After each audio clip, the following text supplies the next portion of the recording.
Hey YouTube, it's Kevin. I'm back once again.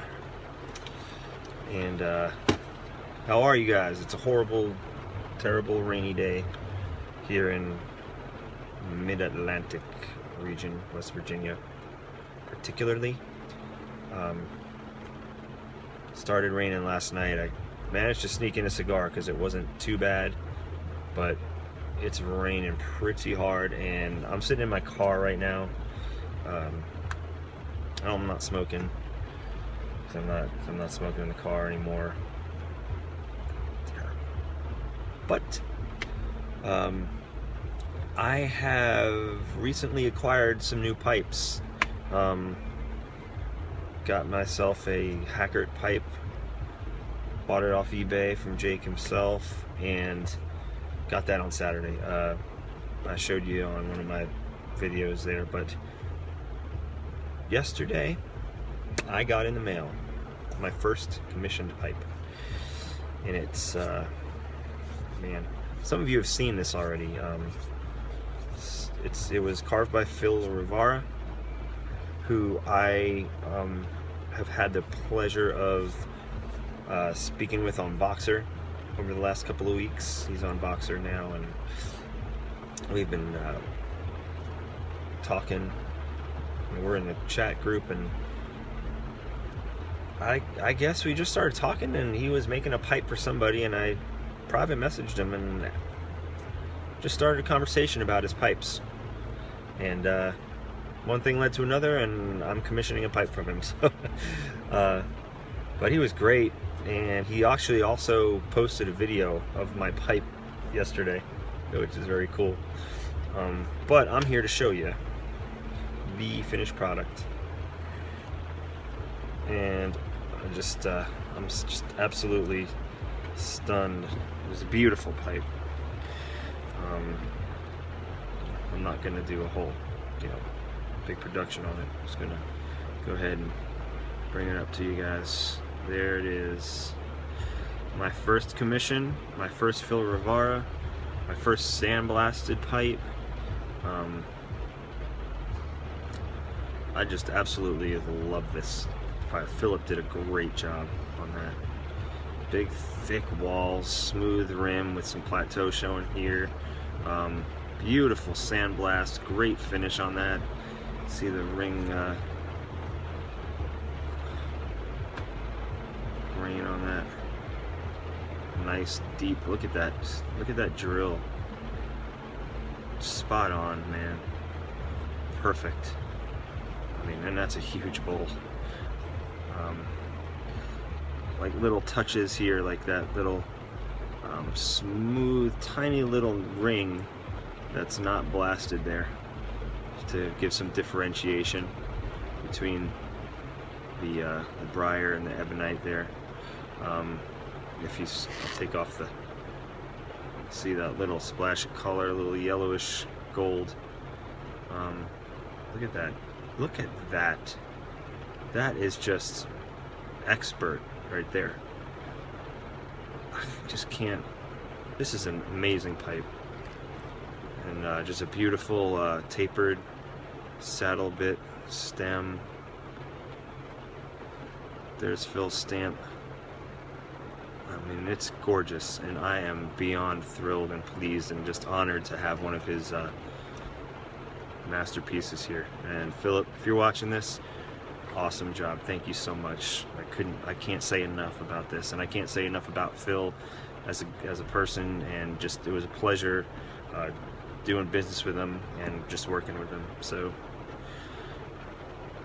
yeah, everything that anyone else has ever said about Philip, you can't say enough. So if you're in the market for a pipe, commissioned pipe, or just you want something from an independent pipe carver, because he does make some pipes and put them up for sale,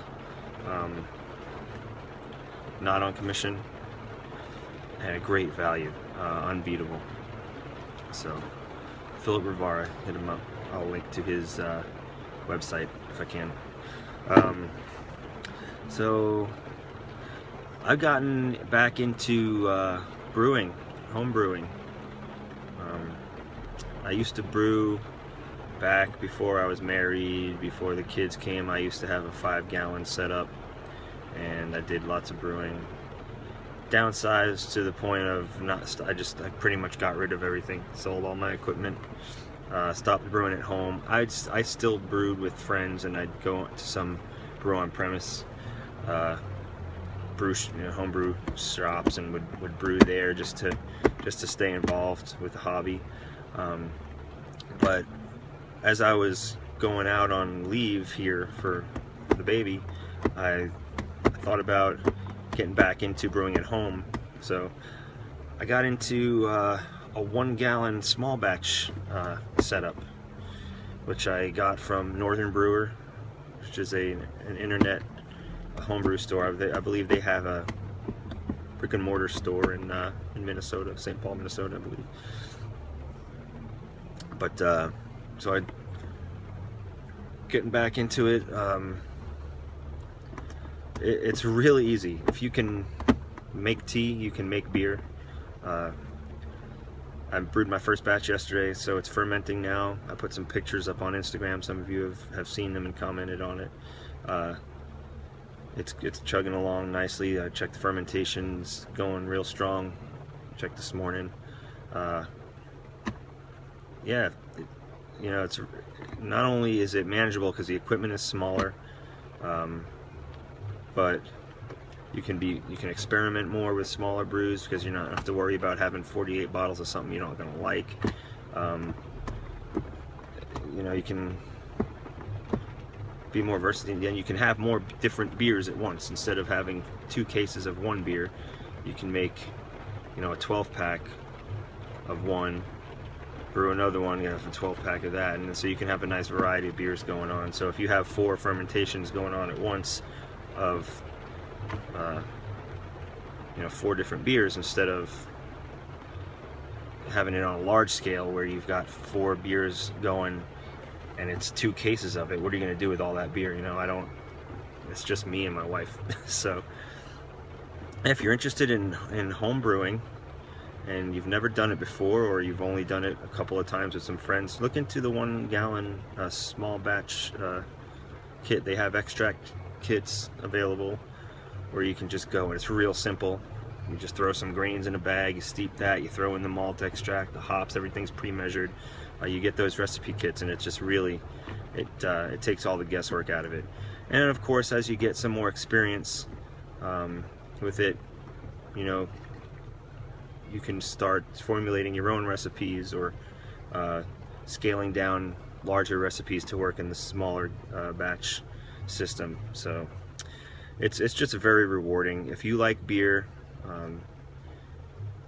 you owe it to yourself to just give it a shot. Even if you don't have your own setup, find a homebrew shop that's local, because a lot of homebrew shops do have brewing on premise where you can go and use their equipment. You just have to pay for the ingredients, and they'll usually help you through it. They'll give you advice, all that stuff, and basically you go in there, you use their equipment, brew everything, they do all the cleanup, they have it stored and fermented for you. You go back and bottle it and take it home, and a week or 2 later you're drinking beer. It's awesome. So yeah, so that's what I'll be doing for the next 3 or 4 weeks, is brewing beer and waiting for my other beer to ferment and get ready to drink. And who knows if it's any good. And I'm a very harsh critic of myself. So if it's any good, I might consider sharing some of it. So I'll keep you posted on how it goes. Alright guys, I'm going to keep this under 10 minutes. So I hope you all have a great day. If you're in this area, stay out of the rain, stay dry. Enjoy your afternoon, and I'll see you on the next video. Take care.